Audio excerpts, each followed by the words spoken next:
Hello, ladies and gentlemen, my name is Zakabane101, and welcome back to some more Bloodborne. In the last episode, we took on Gascoigne and the Cleric Beast, and today, we'll be taking on Old Yarhnam.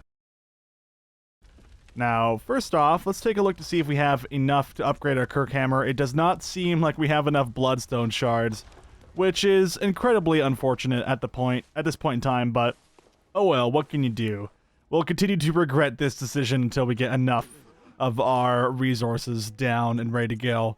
But we have unlocked some Gascoigne gear. Some bosses, when you defeat them, they actually unlock some of this gear here, and it gives some lore and also some usefulness because this gear right here has some very good resistances to poison, which is going to be very useful in Old Yarhnam. In fact, I pretty much recommend this armor to anyone new to the game for Old Yarhnam because of how much poison is there, and if you ever run into any other areas later in the game that have lots of crazy poisonous monsters, this is just a really good set to go for. And if you decide that, you don't need to use it for poison, at least the hat itself looks pretty badass for the most part, so that's always a pretty big reason to at least buy the hat. I mean, it goes with a lot of pieces of gear. Regardless, though, there is some lore that comes along with this, so of course we're going to go ahead and read it. Gascoigne's garb. Hunter attire worn by Father Gascoigne. The dingy scarf is a holy shawl and symbol of the healing church, from which Gascoigne would eventually part ways.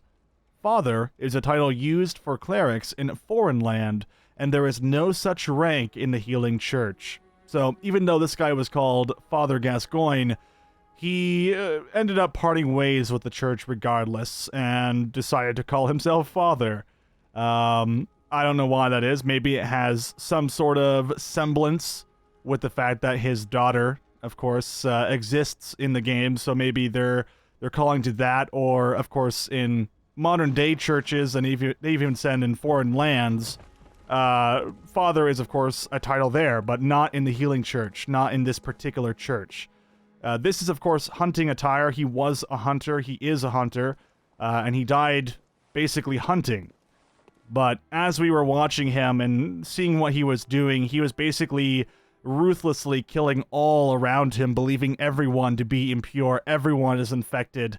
No matter what, sooner or later, you will turn too, even accusing us of becoming a beast slowly but surely. And we've already seen evidence of this happening as we do critical strikes or visceral attacks on enemies. Our hand transforms into this sharp, claw-like thing.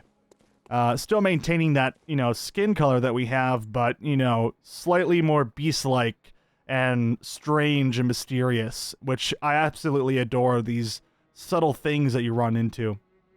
You may notice he has bandages on his hands, and all that too. I don't really know the significance to it of wearing bandages on your hands, but it is a little bit reminiscent to the, the blood administration that we took early on in the game, although these bandages actually surround the palm of your hand where the other ones go up the wrist. Also various little items and trinkets kind of laying about on the hunter himself. And yes, unfortunately Gascoigne has passed due to our choice of defeating him. I say it's a choice, it's not really a choice. I mean, you have a choice of quitting the game and no longer playing, or killing him, so there's that, of course. Let's go ahead and see if the doll has any sort of new dialogue here. Welcome home, good hunter. Let's skip through the beginning part just to talk to her normally. Ah, the little... No, unfortunately it doesn't seem like she has anything new for us to learn about. Farewell, good... And I guess before we head on out here, let's go ahead and use some of this cold blood dew, maybe see if we can level up. I believe 3,000 blood echoes should be enough. Very well. Let's take a look. Yeah, there we go. Wow, with only 107 blood echoes left over. Not too bad. Now, what we could have bought was actually a hand lantern, which I do recommend to those that may have a darker screen. In fact, I'll try and up the brightness for this episode because this area is going to be very dark, the one that we're going into. But I would recommend a hand lantern. We're also going to get a torch pretty soon here as an alternative to the hand lantern. But just know that the hand lantern here is a very useful item indeed. Small portable lantern. This hunting accessory provides light while leaving both hands free to hold weapons. The torch, however, provides a stronger source of light. So if you're having difficulty seeing, but you still want to use both your weapons, that might be something useful for you to use. We've also unlocked, I believe, the standard hunter gear by getting the saw cleaver, or not the saw cleaver, the saw badge from defeating that pig earlier. I believe the saw hunter badge, this is what unlocked all of those items. I could very well be wrong, and of course feel free to correct me in chat of anything I get wrong in this playthrough, but I'm trying my best to remember how things go. But yeah, we pretty much unlocked all the original gear, including the saw spear, which we found earlier. Of course, the repeating pistol has now appeared, and this guy is a beast. This thing is very, very powerful indeed. So if you really want to have very strong Blood-Tin style characters, the repeating pistol is the #1 way to do the most damage without wasting all of your ammunition. However, if you're going to be someone that's going to be parrying a lot like me, I'd recommend go for something like the hunter pistol or the blunderbuss, which has a slower firing rate but a wider spread, so easier to hit enemies basically. But the repeating pistol, if you're planning on doing lots of damage with pistols, not really per se the counter mechanic, but rather just lots of damage, repeating pistol, good choice. Evelyn, of course, later in the game, also a very good choice, which we have to run into. Evelyn's a bit later in the game, though, so early on, the twin-linked pistol, very, very strong weapon. But only recommended for those that are following the Blood-Tin route. Or just want to do a little bit extra damage, I guess, with that. Anywho, let's go ahead and teleport back over to first floor sick room. We're going to have to kind of sweep through the main area again, because there's some new dialogue that we need to go check out. Okay, and returning to Iosefka's clinic, of course, it's time to go talk to Iosefka and see just how she's doing. Ah, you are safe. Thank goodness. I'm sorry, though. I've nothing more to offer you. I will pray for your safety. May light shine upon this night and your fortunes. Alright, so it does seem like the new dialogue has not appeared just yet.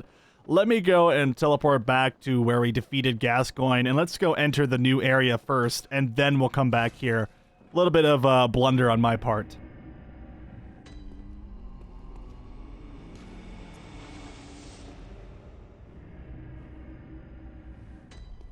So, of course, the one thing that we may have forgotten to do was actually open the gate in the last episode to enter the next area.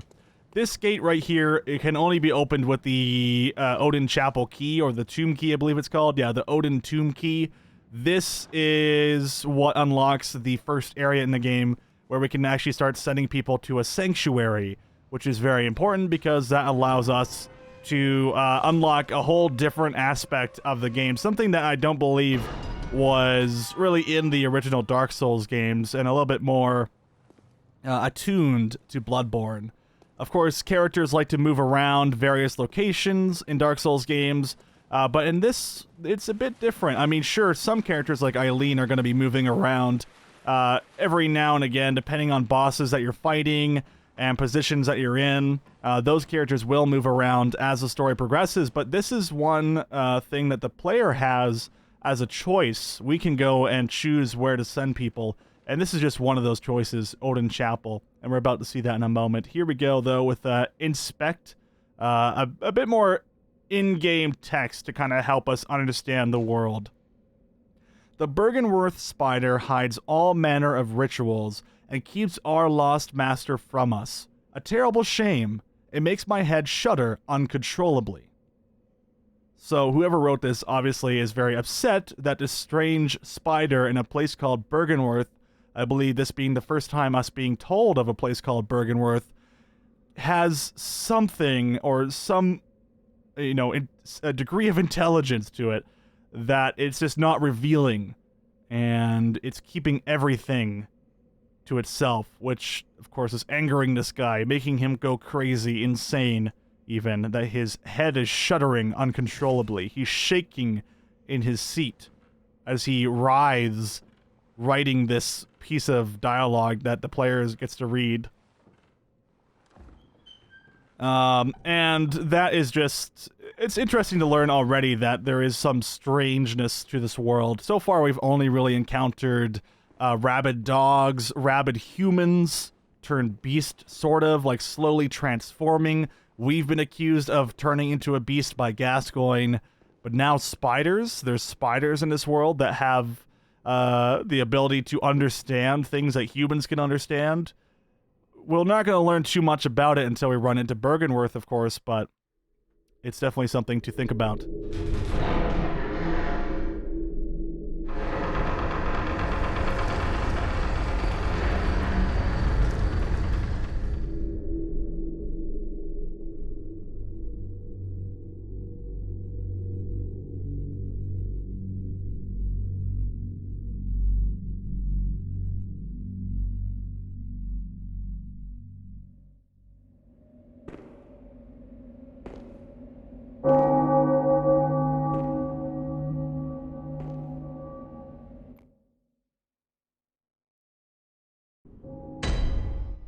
Welcome to the Cathedral Ward, ladies and gentlemen.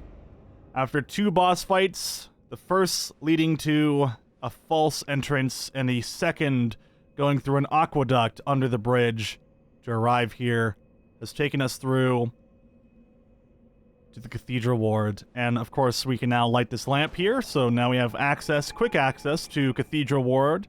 This is Odin's Chapel that we are currently in, and I just gotta say, this place looks amazingly cool.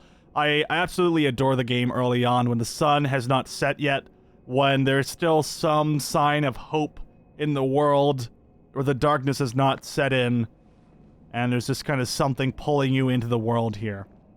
Now, some people may not have seen this guy, but he is in the intro little bit here when we were going through the door. You might be able to see him if you're very quick on the ball and look at the bottom right of the screen as we enter the room. You can kind of see this little guy chilling here. I didn't see him the first time I actually played, and played a good chunk of the game before even noticing he existed. But he plays a very important role in us giving people sanctuary. Hmm? Oh, you must be a hunter. Very sorry. The incense must have masked your scent. Good, good. I've been waiting for one of your ilk. These hunts have everyone all locked up inside, waiting for it to end. It always does. Always has, you know, since forever. But it won't end nicely. Not this time.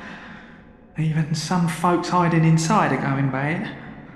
The screams of women folk, the stench of blood, the snarls of beasts, none of them's too uncommon now. Yarnam's done for, I tell ya. But if you spot anyone with their wits about them, tell them about this here Erden Chapel. They'll be safe here. The incense wards off the beasts. Spread the word.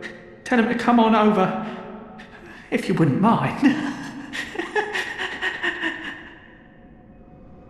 Now, this guy is pretty creepy for the most part. His eyes look glazed over, kind of, well, he's probably blind considering he can't see us. He said he, couldn't really smell us until he walked up to him and even just physically talked to him. So, this guy cannot smell us, he cannot see us. He is, by far, pretty weak and frail, as you can see. Possibly used to be human, and I guess over time, the Healing Church maybe has turned him into this shell of a man that he once used to be. And it's actually kind of sad just looking at him. Like, look how just pathetic he is. It makes you feel really bad, but also a little terrified by the way that he talks. He's so socially awkward in the way that he looks and the way that he giggles when he's like, yes, please, send someone here. But he has just finally unlocked us a sanctuary here in the Cathedral Ward. Let's get a little bit more dialogue out of him before we take off. I know I shouldn't be asking you, but if you happen upon someone while hunting, tell them about this here Erden Chapel, if they seem worth being told, that is. Oh, and I do sincerely hope they are. Alright, so that's pretty much all the dialogue you're going to get out of him this early on. And now, I believe, we can go ahead and take off back to the Hunter's Dream, so we can teleport back to Iosefka's clinic and get some extra dialogue there.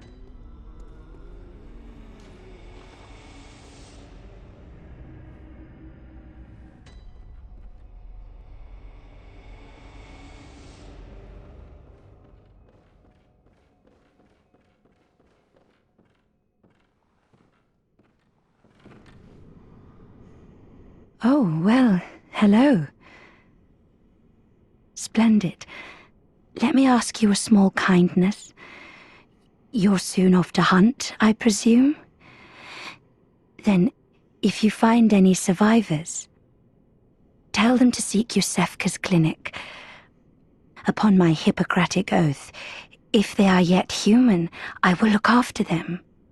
Perhaps even cure them. This sickness, these beasts, they are not to be feared. This time the night is long. I may be trapped here, but I should do something to help. I'll even offer a reward for your cooperation. Tempted? Well, off you go then. If you find anyone who's still human, send them straight to Iosefka's clinic. You can assure them there's no place safer. Please, do me this service. Alright, so as we can see here, Iosefka has changed slightly. Her voice is a bit more quivery. It's as if she's seen us for the first time, and now she's holding what looks like a dagger in her right hand. Something fishy is going on just by obviously looking at her. A lot of people don't notice this the first time they actually play through, but you can absolutely see her hand. You can always see her face. You can even see some of her dress. And you can see a bit of her hair. And also just by listening to the tone of her voice, the way that she talks, the way that she acts, it changes.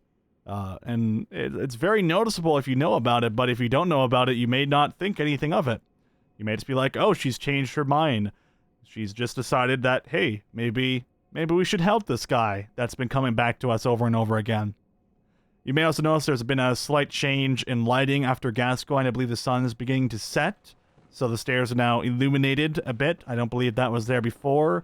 This area here seems slightly brighter than before. I haven't done anything to the brightness in the game, so at this point, it seems a bit brighter for some odd reason.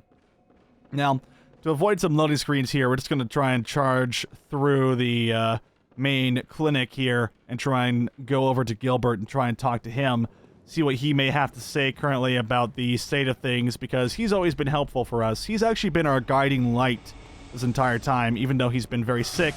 He's been very useful in our hunt. Thankfully, we don't have to fight those guys over there. You can see the paleness of the light, and the background of the sky is slowly changing due to the sun just setting very slowly. Let's go ahead and see what's up with Gilbert.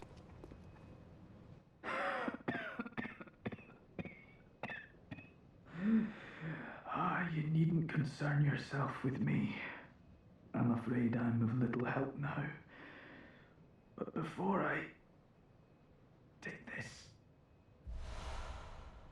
I made no use of it, but perhaps you.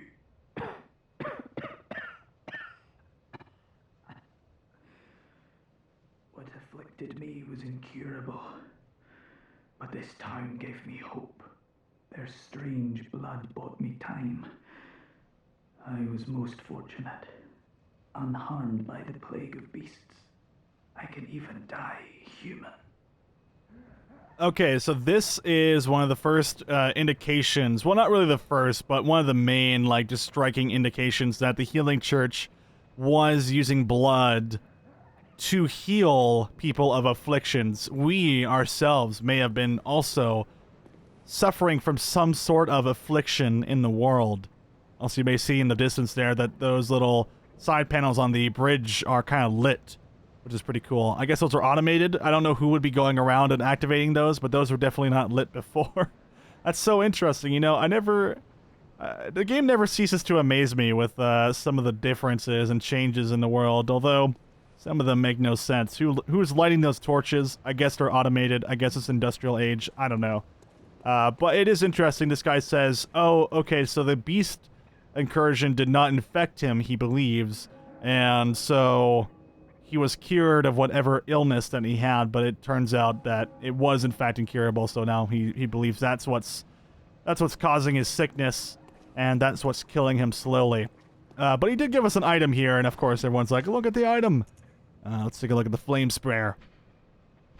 A special weapon used by certain members of the Healing Church spits searing flame by using blood-imbued quicksilver bullets as a special medium. Not the most efficient weapon by any stretch, but sometimes a sea of flame is just what the doctor ordered. Besides, the beasts of Yarhnam can always use a good cleansing. So, Sisters of Battle fans obviously going to love Flame Sprayer, as well as Salamander fans. That's a little Warhammer 40k reference for anyone out there. But yeah, so basically he gave us a cool little sidearm that we can use instead of the torch here, but unfortunately you need some arcane to use it, and in fact this thing actually scales with arcane, and even later in the game you'll get a better version of it for a hefty price, but possibly a worthwhile price if you are an arcane user. Let's see if Gilbert has anything else to say other than coughing. Don't you worry about me. Don't die on me, Gilbert. We love you, man. You're our hero. All right, let's go ahead and talk to the old lady that was being messed with by those little dogs. Did not mean to get hit by that guy. I thought he would actually die on that hit, but then I realized, oh no, what horrible mistakes have I made already on this playthrough. Okay, that kind of works a little bit. I transferred my weapon. Obviously, the hammer on the back, which I'm sure a few people have been like, use the hammer! Have been like, why doesn't he use it? But I don't use the hammer on this thing too often. It's more of a drop attack weapon. It's a utility weapon for me. Personally, I don't particularly use it as a standard attack. I like the very fast, agile quickness of this weapon here. Oh god. Alright. Here comes fun times. Fun times ahead. There we go. Actually, that went pretty well. I think by pure luck, we managed those dogs pretty well. But yeah, I like the agile attack of the longsword. It reminds me a lot of the original longsword in Dark Cloud. Oh god. Dark Souls 1. I know, I'm gonna be saying Dark Cloud for the rest of my life now playing these games. Thanks Level 5 for, by the way, making Dark Cloud 1 and 2 available on the PSN. I'm actually super happy about that, because I love those games. But yeah, in Dark Souls 1, this feels very similar to the original longsword. It even has a stabbing attack, which is great. The Saw Spear also a pretty good alternative. I love the stabbing ability on this weapon. Not the biggest fan of the R2, because it stabs downwards and has a very limited range, but this stab attack, that one's pretty good. And I'm a big fan. Both the Saw Spear and the Kirkhammer I have grown very fond of. Now what is it now? I have much better ways to pass the time. Unless you found me a nice safe place. Okay, so thanks to that weird guy in Odin Chapel, we have unlocked Odin Chapel. By speaking with him, we have been able to do this. And of course, Iosefka. By talking to Iosefka, we can send her to Iosefka's clinic. Both of these will have drastic differences in your game. If you want more dialogue, go to Odin Chapel. If you want to see weird stuff, go for Iosefka's clinic. It's totally up to you. And we'll see definitely the difference between both of these areas as we go along. There will be at least someone that we send to Iosefka's clinic, but for the majority of the time, I want more dialogue in my playthrough, so I'm going to be sending most of the people to Odin Chapel so we get to learn more about them. Of course, you have a choice of withholding information, which I should probably mention. You can choose just not to tell these people anything, but keep in mind, incense does run out, and apparently nighttime in Bloodborne is different from Earth nighttime, like in the real world where we live, or you and I, the person watching the YouTube video. Our night times are usually very standard, right? But in this, it's very different. They're saying night times are long, and they're not just saying it's like, oh, this nighttime feels longer, like an hour longer. No, like night times feel like they're lasting days almost. That's how insane it is. So keep that in mind. That's why these people are running out of incense. They don't know how long this dream, or not this dream, but this nightmare, this nighttime is going to last for. Anyway, a lot being said just to say Odin Chapel. Well, what do you know? An outsider worth a lick of salt.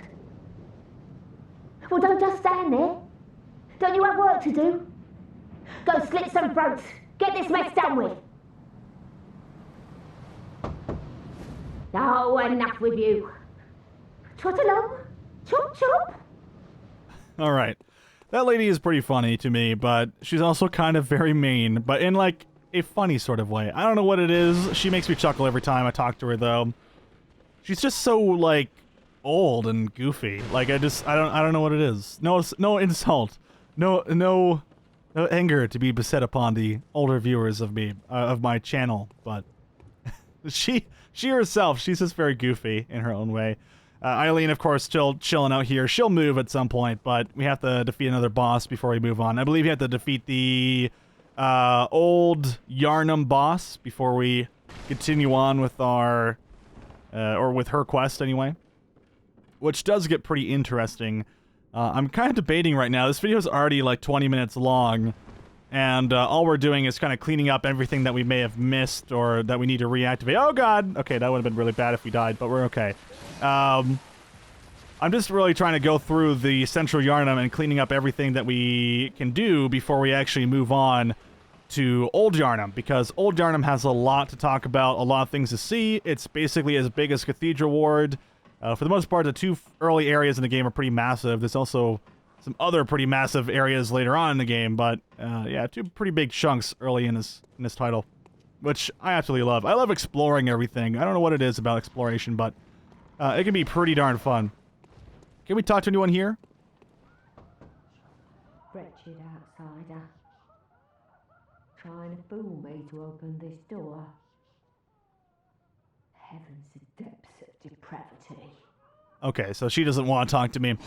Usually, a lot of people don't believe in the greater good of my hunting prowess, and I wouldn't either. I mean, I'm just some outsider. I don't even know why I'm considered a hunter, because so far, I don't think my character knows what hunting is other than what we pick up as a player. I like to think of it as I am the player, or I am the character in this game, and the knowledge I know is the knowledge the character knows.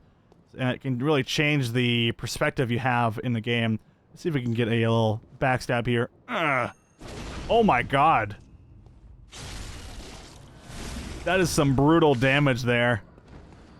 Yeah, that hammer on the back, very good for backstabs. Again, I call it the utility weapon because it's so great at doing just massive damage in one big hit, but not so great about handling, you know, massive amounts of mobs because it's just so slow. In fact, if you just look at it, this is just a normal R1 attack, the fastest attacks in the game for this weapon, and they just feel so slow. And then you have this weapon here, which is just very slightly faster.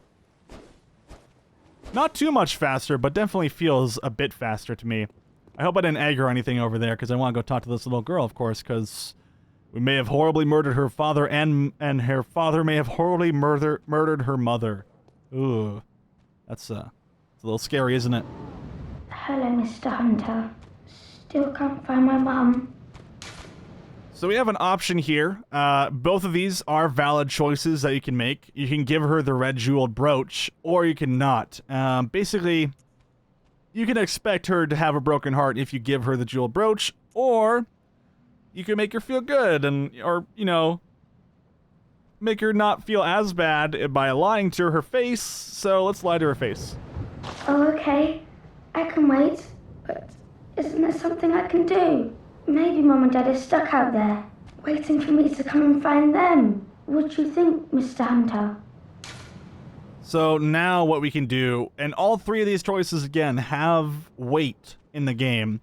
There's also a fourth choice, which is we could just not talk to her ever and just hope to God that nothing happens to her, but we're playing the game, and we want to see as much dialogue as possible. Like I said, you have two choices here. You can send her to Iosefka's clinic for something weird to happen, or Odin Chapel for some extra dialogue. And you can withhold information if you don't want to tell her what to do. And she will react to this. Like, she will have an outcome that is responsible from you not giving her any information. And time basically moves the moment you give her a choice here. So we're going to tell her Odin Chapel because we feel like that's going to be the better way to go for more dialogue and more content. And, of course, this is going to be the better choice. Let's go ahead and pick the Odin Chapel. Yes, okay. Thank you, Mr. Hunter. I love you almost as much as Mum and Dad. And Granddad. And she mentions Granddad there, which is also pretty interesting. That'll be elaborated on later in the game, but let's just listen to her sweet voice one more time. Thank you, Mr. Hunter. I love you almost as much as Mum and Dad. And Grandad. Oh my. I just... gonna cry someday from that line. It just makes me cry all the time. I mean, nothing's going to happen to her. Nope, nothing's going to happen to her. Anyway, now we need to go back to the Odin Chapel, which we have a choice here. We can go to run back all the way, or we can go to the Cathedral Ward. I'm actually not quite sure where I want to run off to at this point. I mean, it doesn't really bother me too much, but maybe we could just go ahead and use one of these lovely little bold hunter's marks. Those are usually useful, right? Alright, so what that did is it teleported us back to the last bonfire that we used. And what we're going to do, we're going to teleport over to the Cathedral Ward.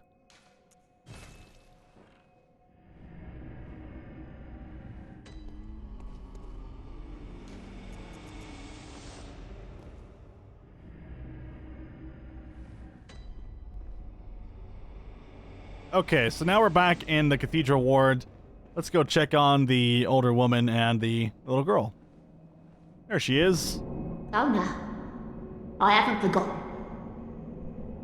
Do you think I owe you something? Well, that's a fine lark, I'd say. This whole mess that Yarhnam's in is all your fault. Stupidity outsiders.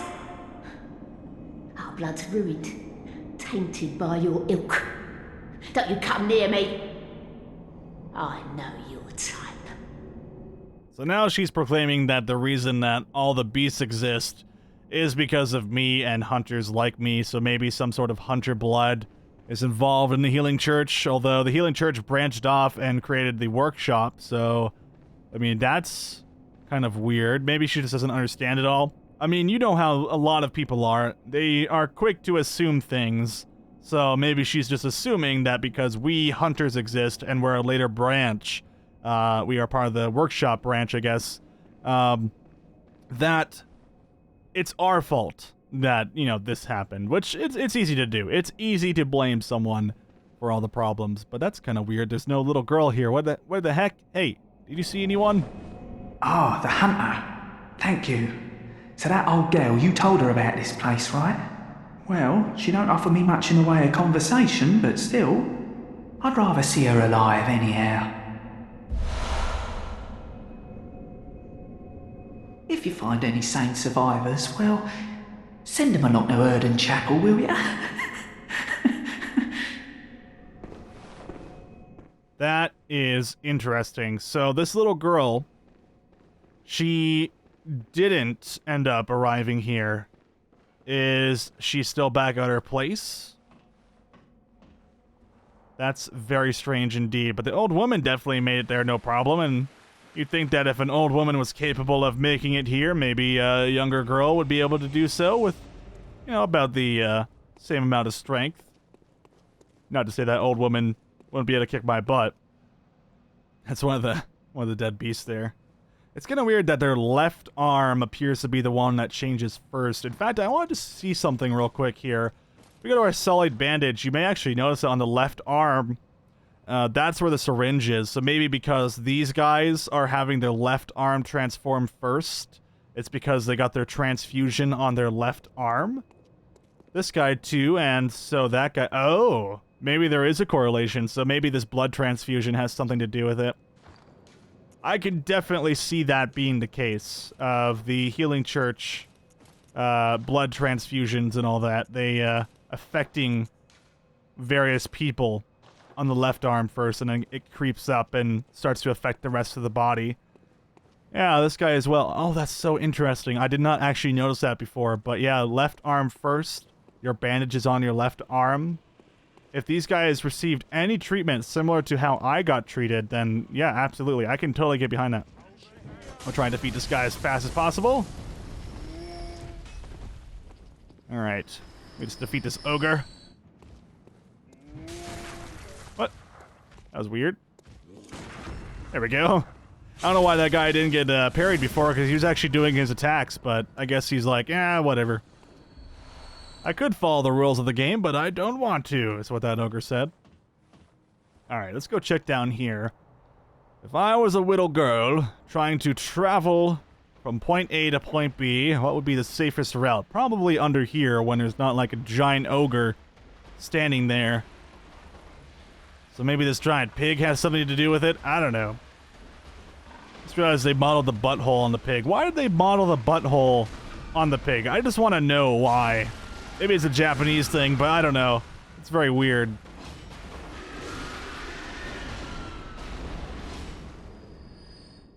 Okay. Some blood vials, pretty typical. Wait a minute. There's still something here. Oh, no. It can't be. Well, actually, it can be because I totally spoiled it, but it doesn't matter. It can't be. Where is this? Where's the item? Oh, it's under keys, isn't it? Red messenger ribbon. Red ribbon that messengers are oddly fond of. The thick, pungent red was drawn from the organs of some unfortunate victim. A strange choice indeed, but perhaps for the messengers wearing this accessory constitutes a form of mourning. This is, of course, the shirt or ribbon worn by the little girl. And this will be later confirmed, but we'll definitely get there when we get there, but it is, and I will confirm that it is indeed the little girl, and she was mauled by a pig horribly, and we got basically no extra dialogue for that, so I totally lied to you guys. Mwahaha. Sometimes Odin Chapel doesn't give you extra dialogue. If you send her to Iosefka's clinic, by the way, you do get a rune, but there is actually going to be some extra bits going on as we progress throughout the game. As the time becomes more nightly, I guess you could say, that's when more things begin to happen. So that is the more important thing. So with that, I believe we're going to be wrapping up this episode. Let's just finish up these guys. But I'm going to thank everyone right now. Thank you so much for watching. Tomorrow we'll definitely take on Old Yarhnam, but I just wanted to kind of sweep through this area.